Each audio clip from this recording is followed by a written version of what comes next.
You're welcome to Awake Minds TV, and today we are discussing a salient topic, which is the strategic plan to reform Nigerian education.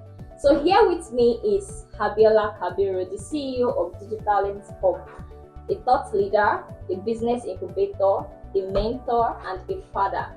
You're welcome, sir. Yeah, it's a pleasure to be here, and I'm always excited to discuss transformative idea about Nigeria. Okay, sir. What are the key challenges in Nigeria's current education system that can hinder human capital development? Okay, it is obvious that the Nigerian education system is due for transformation. If today Nigeria today has become the capital of poverty of the world. Over 50% of Nigeria is said to be living under multi-dimensional poverty. And of course, statistics also have it that over 40% of Nigerian youth are also struggling to get employed. We also have challenges around over 10 million Nigerian children is also said to be out of school. So it looks like we have multi-dimensional problem that's facing our educational system. We have deficiency with infrastructure.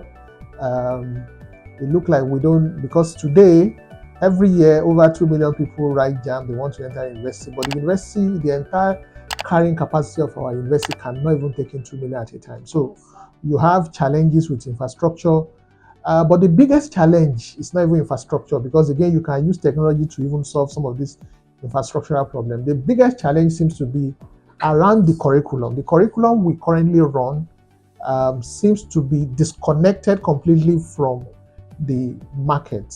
So there's a need to upgrade the existing curriculum to align it with the reality of the economy of today. And it's because of this disalignment, that is why we're having graduates that are leaving the university and yet they are not employable. So when you talk to business owner and consultant, what they will tell you is that it's not like there's no job in Nigeria, but it's that most of the graduates leaving our university are not even employable. So we need an education system that will empower our youth with skills and competencies that will make them be useful in today's world. Thank you, sir. Those are very, very good points. How can we align Nigerians' education with sectors critical to economic growth? Okay, we live in a digital world, Yes, and the economic system of the world is changing. For example, of course, the first world economy holder is probably the agroeconomy. And in an agroeconomy, what do you need? You need skills, farmer, you need people that can operate tractors and all of that. But if the world has so evolved this much, of course, you also need to start to develop human capitals or human resources that will be able to man the today required man various positions to drive today's economy. Of course, the Nigerian educational system must be realigned to support critical sectors such as your agricultural sector, because again, Nigeria have a comparative advantage in agriculture. There's a dire need to accelerate our manufacturing sector. And I would assume that one of the reasons why it has been difficult to get that space to work is also because we don't have the requisite capacity as required. So there's a need to attune our education system to prepare our young people to be able to drive the agricultural sector, drive the manufacturing sector, drive the technology sector. Renewable energy is becoming a global phenomenon. Drive the renewable energy. Nigeria has so much litmus deposits across the country. So we will not make sense of it if we cannot process it. So we'll be left to just keep exporting this raw material. So all of those solid minerals we have in Nigeria, there's a need for us to develop an education system that can support those various sectors that will help us go beyond exporting raw material to processing it.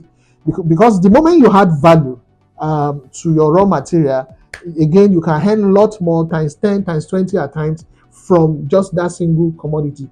So the strategy that must be introduced is to find a way to introduce maybe vocational training and technical program, even from our secondary school.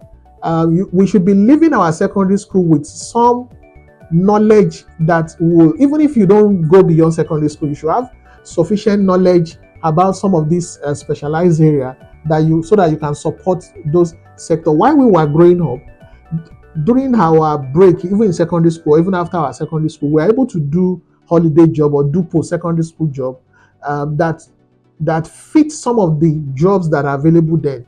But that cannot be said today with most of our secondary school graduates. So there's because the economy of the world, not just Nigeria, have shifted. We need to realign our curriculum, realign our education system to ensure that the people leaving our secondary school, and more importantly, the graduate leaving our university, must be ready to fit the need that the economic require.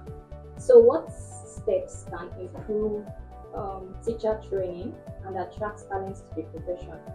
What step can improve teacher training? Of course, there's a need to redesign the teacher development program. And again, there's this story you will hear everywhere.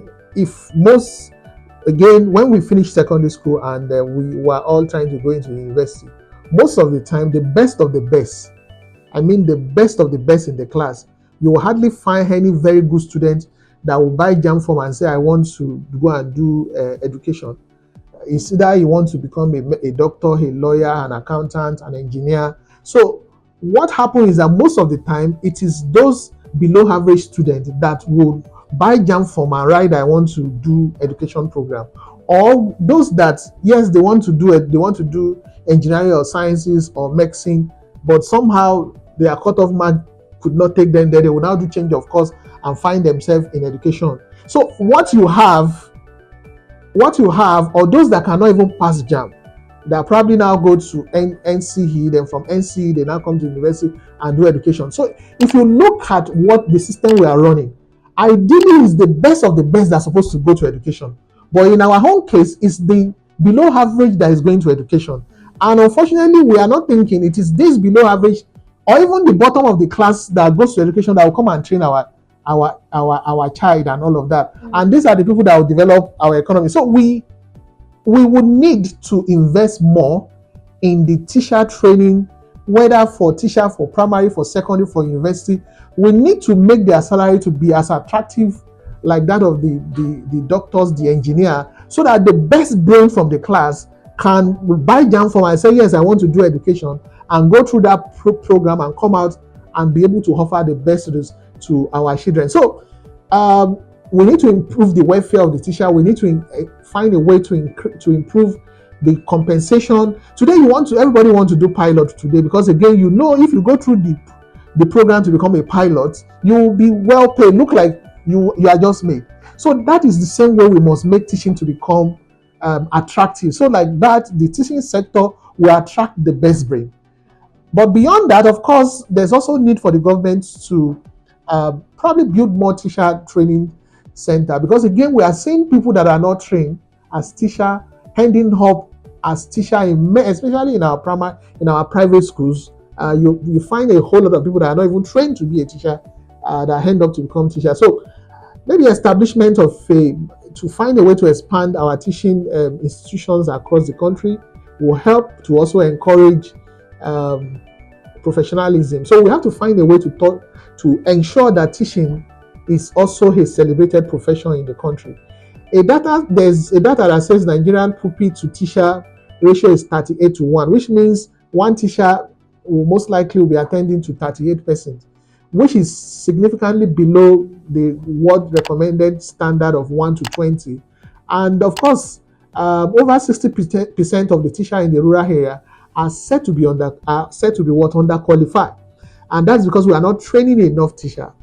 You get, and of course, maybe we are not getting enough professional teacher again because the teaching profession is not very attractive.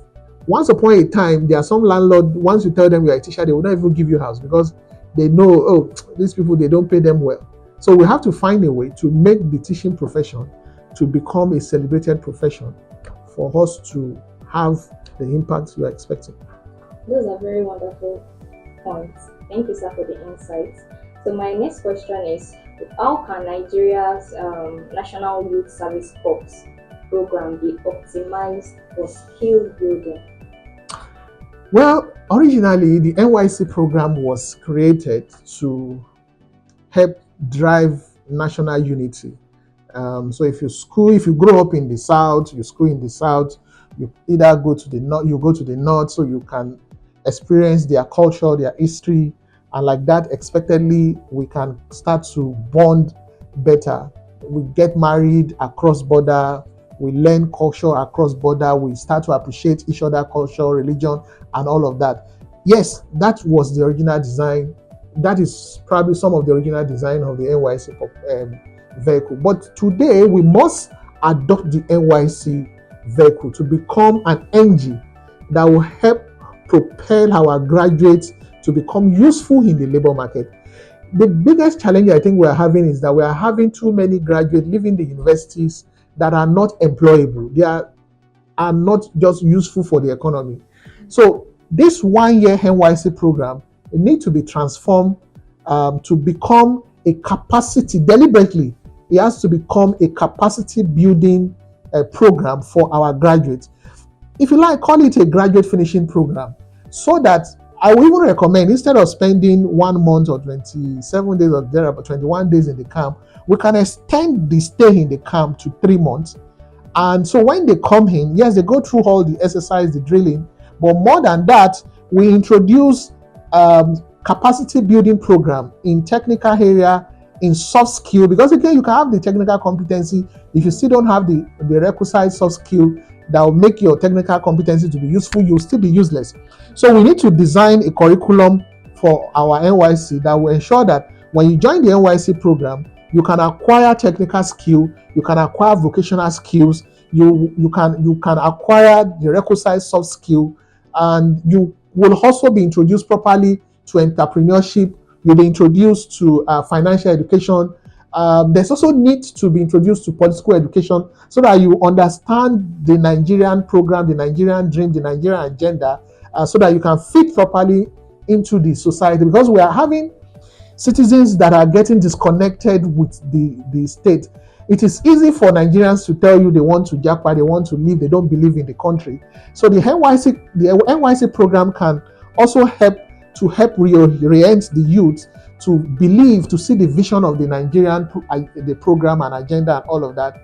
And like that, so if we expand the stay in the camp to 90 days, so that while they're in the camp, we can help them acquire skills, expose them to vocational skills, technical skills that make them become more productive. So even by the time you are deploying them to their primary place of service, they are going there with some competency. A lot of NYC guys are rejected because when they come for their placement and you interview them, you just see that they are far from reality. They are completely, even people that read computer science, some of them cannot even operate the computer to start with. So there's just a complete disconnect from what knowledge they've acquired and what the market requires of them. So we have to turn our NYC program to become not beyond integration, to also become a capacity building and internship, and if you like, a pre-incubation for those corpers, so that right there from the camp, those graduates, those young graduates that have demonstrated passion and competency for entrepreneurship, there could also be some fund to empower them to come together to create business right from the camp. You get, so like that, the NYC program can become an incubator for creating new business. It can also become a platform for completing the graduate program, so that they become useful and employable in the labor market. So, what role should vocational education play in preparing students for the workforce? Yeah, vocational education is critical because every most successful economy are driven by their small businesses, and most small businesses require vocational skills to drive them. So if and by design, that is the space where our polytechnics and monoteknics is supposed to fill. Our polytechnics and monotechnics are supposed to help us train technical competence young people, while our university is probably supposed to help us train managers and leaders. And of course, these technical competence people and these leaders and managers can work together and give us a productive society. But that's not what we have today. So there's a need to learn what other countries are doing to introduce vocational training um, into our secondary school curriculum. Let's start exposing our young people to vocational competency right from secondary school. And of course, as they go through university, like I said, during the NYC program, they can also be exposed to some vocational training, especially in the area of manufacturing, agri, and construction. The Nigerian construction sector, for example, is gradually being taken over by foreigners. Today's you don't get good tilers, good painters that are Nigerian. Most of these roles are today being managed by people from our neighboring country, because again our youths are not learning this trade. So there's a need to probably establish for government to probably partner with the local government and ensure that every local government must have at least a vocational training center where young people can acquire these skills. But more importantly, I think it is high time we integrate some form of vocational training to our secondary school education, so that our people can start to acquire this knowledge from their youthful age. So, how important is digital infrastructure in modernizing Nigeria's education? Well, like I mentioned during our conversation, the global economy has gone digital. The way we live today has also gone digital. So we must also leverage technology to democratize education. Um, today we have university across the world that is able to offer education to everybody across the world, whereas that university is just domiciled probably in India or domiciled in Dubai. But with the help of technology, students can attend class live, and I'm not talking about recorded video. I'm talking about live class across the globe. So, for example, if we say we have challenges with the carrying capacity of our university, okay, but with the integration of technology, it means that we can turn even our church hall, our mosque hall, our town hall, we can turn them to education learning center. And all they need to do is to deploy smart screen into all of this center, where the student can connect to the lectures that is being delivered from the university and all of that. But beyond even the university education, because again, I think we have one or two digital university now. There's MIVA and a couple of other guys that are trying to demonstrate to Nigeria to show us that yes, today you can run education, you can run tertiary education online. But even our secondary school and primary school education, we saw that happen during COVID. During COVID, the students were not able to go to the classroom. The government with the private sector, they come together and we start seeing education being deployed through a radio program. We start seeing education being deployed through the TV network. So it is high time that we deliberately design our education system so that those young people that cannot go to the university or that cannot go to secondary school, they can also attend class through some digital channel. And this time I'm not even talking about e-learning, I'm talking about live virtual class that they can still interact with the teacher that is delivering the class. And of course, we can complement that with e-learning. What partnerships would best support education reform, especially in funding and innovation? Okay, we've seen some model across the world where the private sector partners with educational institutions to fund the education system.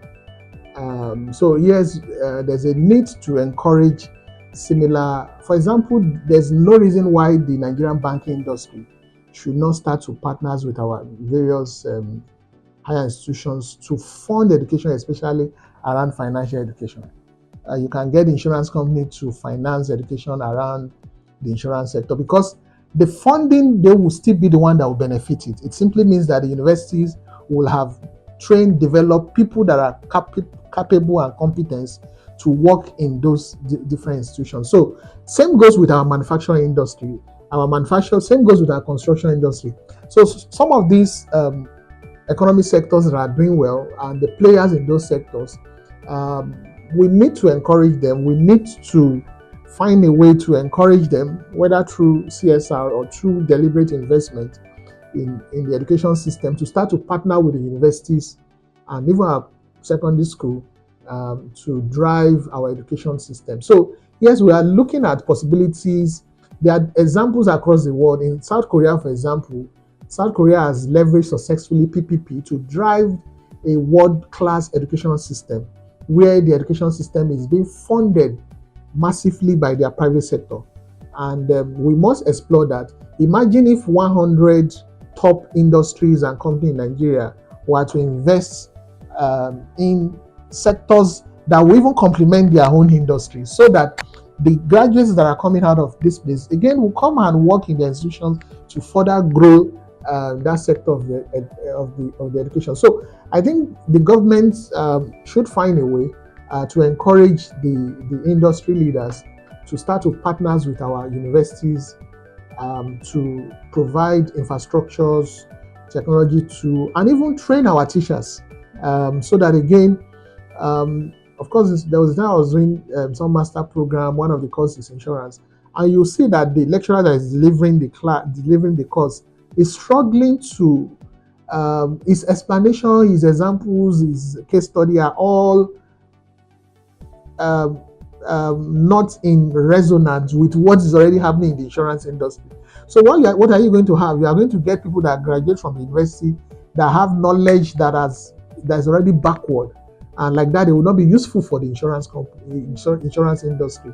So how about the insurance companies, or the go help redesign the curriculum of the various insurance program and invest in training the teachers that will train the teachers, sorry, that will train the students, and like that we'll be able to get good people that is graduating from this sector. So like I said, there are different examples across the globe.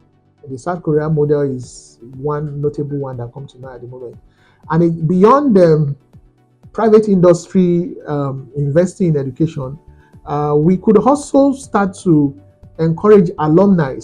Most of the big universities you hear across the world, one of the major sources of their funding is contribution from the alumni, people that have gone through the school, whether secondary school, whether universities.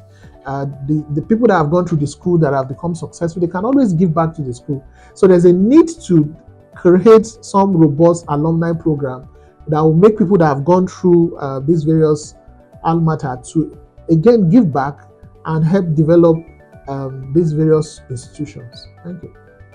All right. So, how would a curriculum overall help shift focus from rote learning to critical skills? Okay. Today you can do some sampling, and if you have friends that is in the university that is probably doing computer science, and find out what are they learning, what language are they learning. Okay, you'll be amazed that in 2024 you still have institutions that are training their would be computer engineer, computer scientists, language that the world is already abandoning.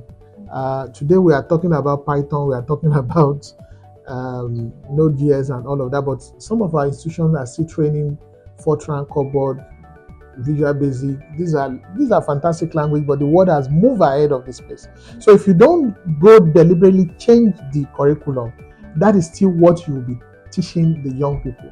So there's a need to look at all of the courses that the university is offering and start to deliberately redesign it to align with the reality of today. The curriculum we are still using in our universities today are probably 40 years old, if not more. So they are completely outdated. And aside the curriculum that is outdated, even the methodology of delivering classes, the whole world have come to agree that the existing education system needs to change, even in developed world. Okay, the world wants to go from that education system where students just cram and write exam and go away to what education system that will make the students to improve in their critical thinking.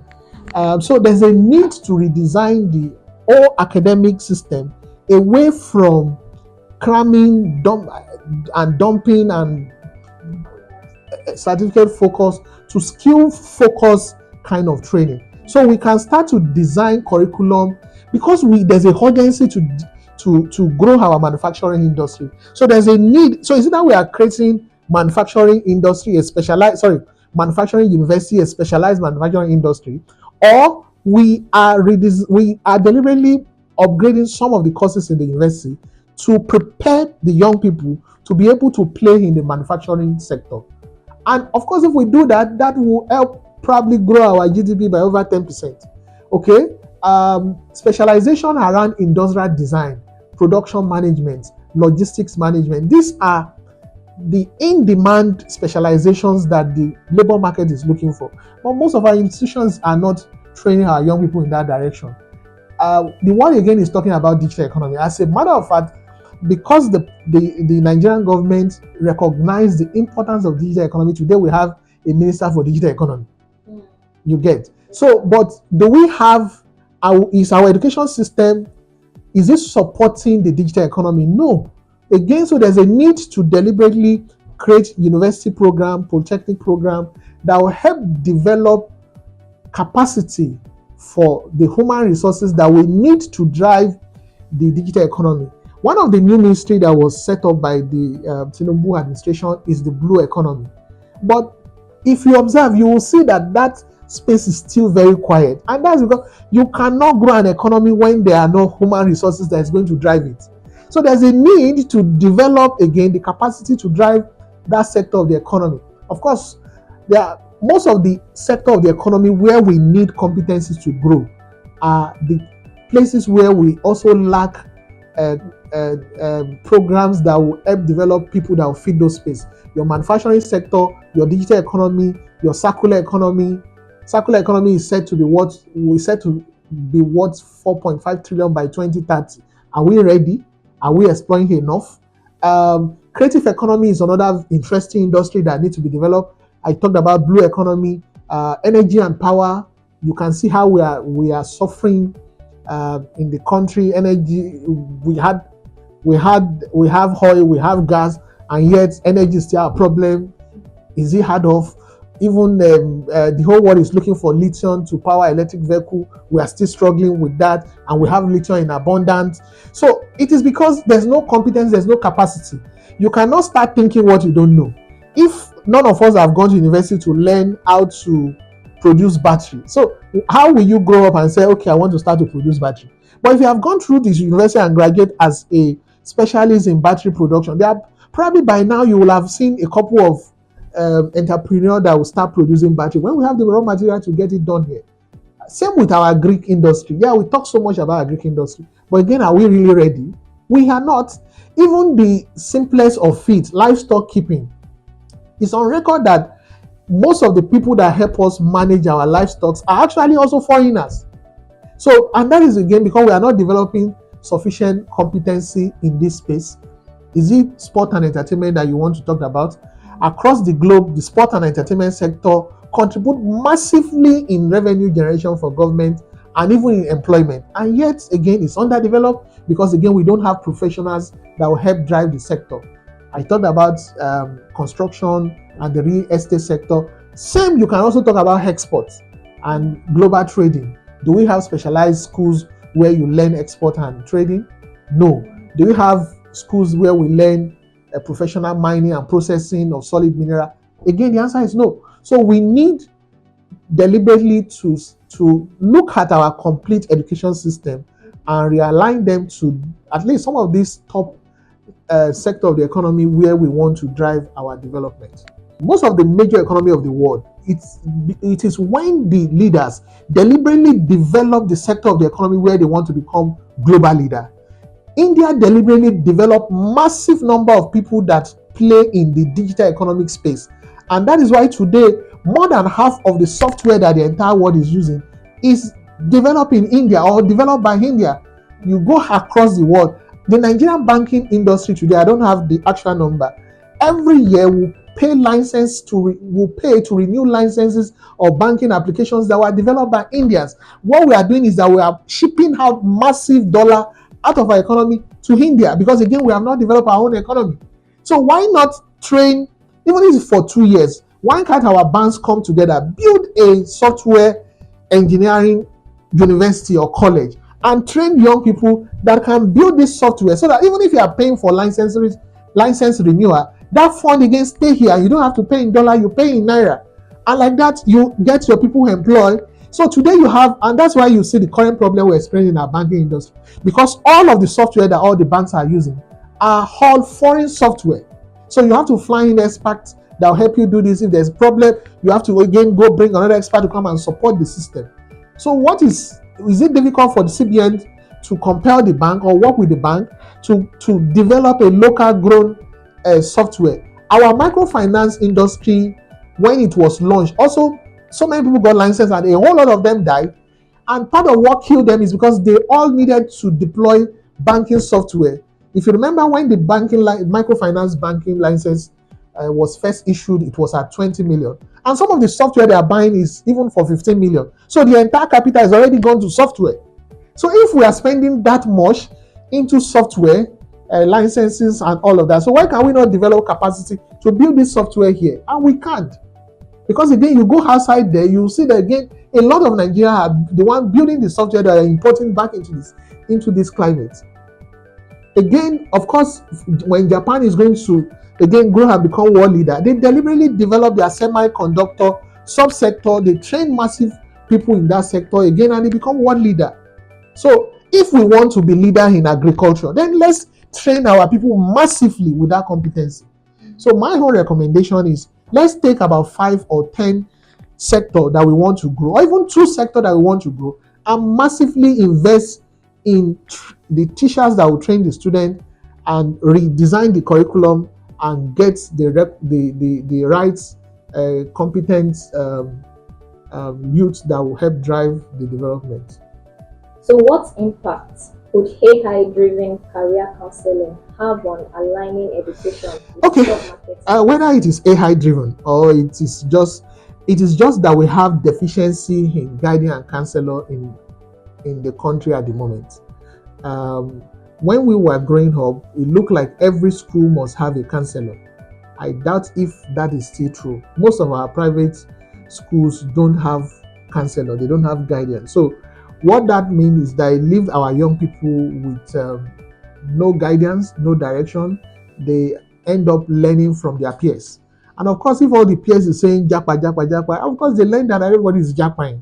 So we need to find a way to make it a policy that every school, primary, nursery, secondary, university especially, must have a counselor where the young people can go seek professional advice about career. So that again, you don't go do some courses that is dead on arrival when you get to the labor market. And you can also get guidance as to what certification, what qualification you need if you want to become what in life. So the whole idea of AI counselor is because technology have grown. Again, you can build AI driven counselor that you can now deploy as app and give to all of the students across the country. Let all the youth have access to that app again, so that they can interact with it to help shape their career. And again, we've seen successful model across the world. Again, Korea is a good example that comes to mind here. And some other developed world have also adopted AI-powered career counselor to help guide their young people. The current model system for Nigerian education is the 6334 model. So, how do you think this system can better prepare students for economic contribution? Okay, the 6334 system meant that we are supposed to spend 6 years in primary school, 6 years in primary school, 3 years secondary education, 3 years senior secondary education, and 4 years in the university. It was a good design when it was launched. Of course, part of the things when the education system was launched is that every young in the junior secondary school, you'll be introduced to things like introductory technology, so that home economics and quite a number of other courses that are supposed to start to expose you to the industry beyond the secondary school, even beyond the university education. But again, we all know that this has not worked. Um, I suppose when the 6334 system was being designed, we were trying to copy some system from the world where when you are in the secondary school, you must acquire some other competency, maybe some vocational school, some vocational competency or some extracurricular competency. But it has not worked. So what I will suggest is that probably we need to modify our education system to become 63314, or if you like 63341. But I think the 63314 will work better. And what that will mean is that you spend 6 years in your primary school, you spend 4 years, so you spend 3 years junior secondary school education, 3 years senior secondary education, then you spend 1 year in competency-based education, where you will learn vocational skills, you learn financial competency, you learn entrepreneurship, you learn the Nigerian national agenda. So that in this 1 year, as a young person, you will have learned everything about entrepreneurship. You will have learned what is essential about financial management. You will have learned what Nigeria wants to become 2030, 2050. You will understand the leadership directions. You will understand what we want to be. You will have also acquired some vocational competency. So when you finish that 1 year, because even now, when we were doing 634, we were graduating at 18, 19.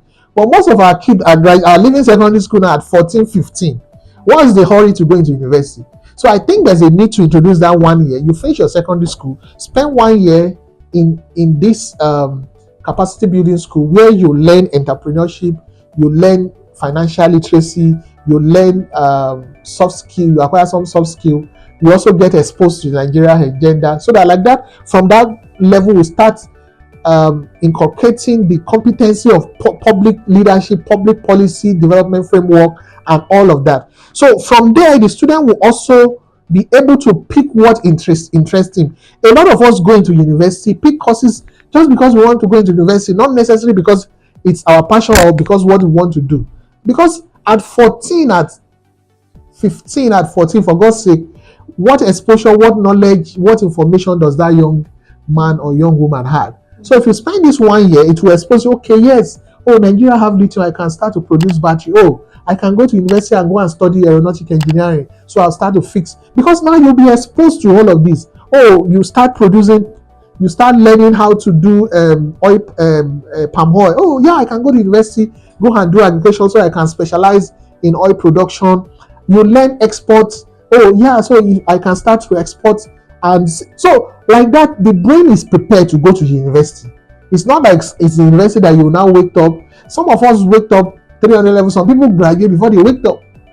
And it's already too late. You're already in the system. So you graduate with a course that you will never use.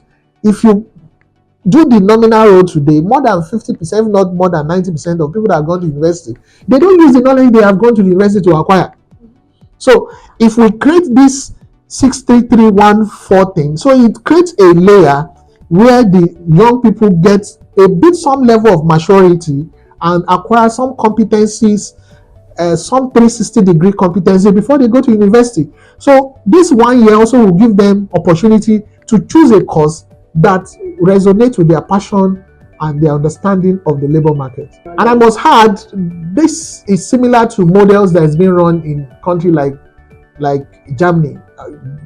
They have a system where once you're in secondary school, before you finish your secondary school, you must also acquire a vocational competency before you finish. You have countries like Netherlands that make it compulsory before you finish your secondary education. You must also become specialists in some sports. Be exposed to some curriculum knowledge. You probably, and that's why you see a lot of them. Some become footballers, some become basketballers, some become athletes, and all of that. Because while you are in secondary school, it's just like a must that you must do one vocational or one extra curriculum competency that you get out of the school. So by the time you finish secondary school, even if you don't want to go to university, you are ready for the world. But is our whole secondary school graduate ready for the world? The answer is no. Our even graduates are not ready for the world. Gradually, even our masters are looking already for the world.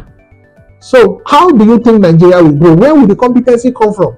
Are we going to also start importing competencies from abroad to come and develop our nation? This nation cannot develop until we pay attention to our education sector. Yes, I hear people say, yeah, there's the US standard that XYZ percentage of your budget must be allocated to the education sector. Fantastic. But even if we allocate the entire budget of Nigeria to the education system, it still may not do enough. And that is because our budget itself is even small. Okay, our budget itself is small. The entire Nigeria budget for education 2023 is almost the same budget as some university abroad is allocating for one university. That's what we are allocating to our entire university here in Nigeria. So there's a need, and that's why your question around partnership become important. We cannot leave it in the hand of government alone. Our private sectors, our alumni must also find a way to contribute to this development. So I think you've answered part of the question, but I'm going to repeat it. So with all these insights and knowledge you've shared, how do you think the government can come in, or what do you think the government should do? What should be the next action plan? There's a need to develop our teacher.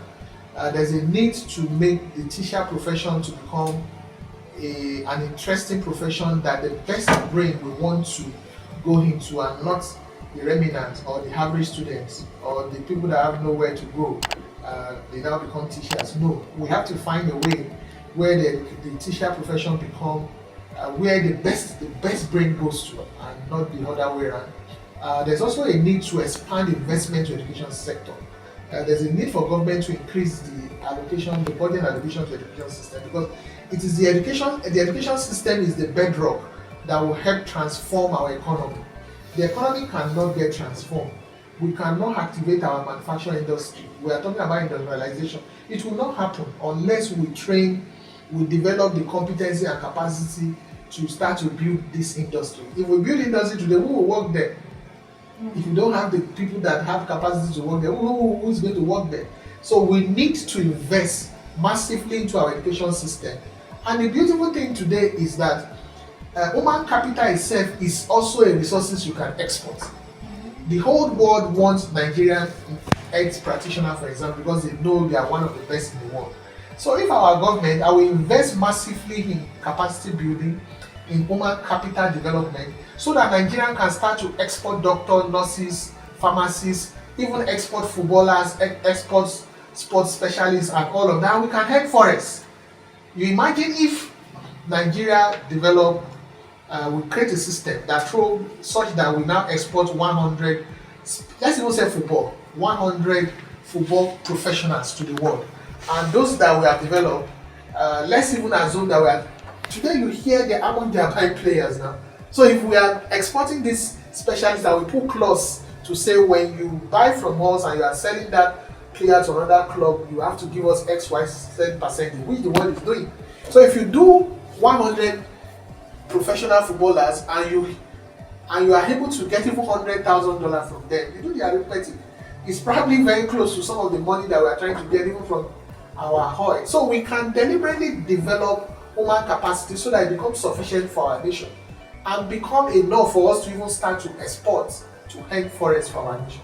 So it's just compulsory. And for the massive unemployed young graduate that we have in our country, we're actually sitting on time bomb. We have young people that should be in primary schools. Over 10 million of them are out of school. That's some time bomb up there in the north. Down here in the south, where we have a lot of people that have gone to school, but then you have massive number of people that have graduated from the school, but again don't have job, or those that have job are also unemployed. So we have a problem. But it's not like the economy does not have vacancy, but it's that we don't have people that can fill these vacancies. I talked about our construction industry, where we are not even getting our young people. We are not finding good tiler, even painting, ordinary painting. You will struggle to find good Nigerians that can paint. Most of the people we use as painter are coming from the Republic. Even farming. Once upon a time, me and some of my friends, we established a farm somewhere in Ibadan. The people that could help us with the farming are not Nigerian. The typical Yoruba man doesn't want to farm, he doesn't want to stay on the farm. You get? So we need to start to build this competency and this capacity for the economy itself to be transformed. ASU must not strike again. The continuous reoccurring strike of ASU continue to disrupt our academic calendar and cause immense harm to the education system. We are saying that the curriculum itself has expired. We are saying that the teacher themselves need to upgrade, and yet courses that they are supposed to, lectures that students are supposed to take through maybe 4 months, they deliver it in 4 weeks. They'll go on strike for 3 months. They'll come back in 1 week. They rush the students. They put them in exam, and if they don't score enough points, they give them extra point and all of that. We cannot develop a full human being like that. That's why our graduates are not employable, because at the end of the day, the student has spent an average of 2 weeks per semester instead of 4 months per semester and all of that. So in the 4 years program, the guy had probably spent maybe 8 weeks. So for God's sake, what has he learned? So there's a need to build strategy that will ensure that ASU don't strike again, and that should be about building some sustainable funding model.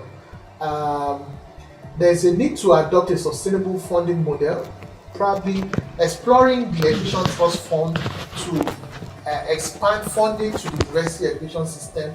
We can also leverage the PPP model where industry can also partner with the university to also fund some of the need of the university.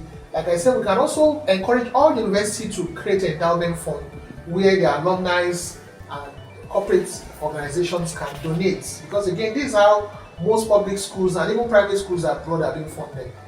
So there's a need to sit down and design some sustainable funding model for our university that will guarantee and ensure that ASU don't ever strike again. In conclusion, I want to say this, that reforming the Nigerian education system is not just an economic necessity, it's a moral obligation. Our country future depends on the development of our human capital that can innovate, create, and solve problems. So by adapting some of the suggestions that we have made on this episode today, investing in our teacher training program, promoting digital learning because that can expand the number of people that you can train at a time, align our education system to align with the key economic sectors we want to develop, Nigeria can rise to its full potential. We can take lessons from countries like Singapore, South Korea, even Rwanda here in Africa, and other nations that have shown that it is possible to transform education system within a generation. So if we start it now, in another 5 years, 10 years down the line, we can build a Nigeria that works. And the time to act is now. Because if we miss this window now, we will have also missed another 5 to 10 years of challenges in our economy. It's been a wonderful session with Abiola Kabiru. Thank you so much, sir, for those wonderful insights and knowledge. I have personally gained a lot, and I believe my audience here, they've also gained a whole lot. Thank you so much for staying through with us, and thank you for watching. Ensure you subscribe to this channel. Make sure you click the notification button, like, share, and comment, and share this video with your friends and those top leaders that needs to see this video. Thank you. See you in the next episode. Bye. Okay.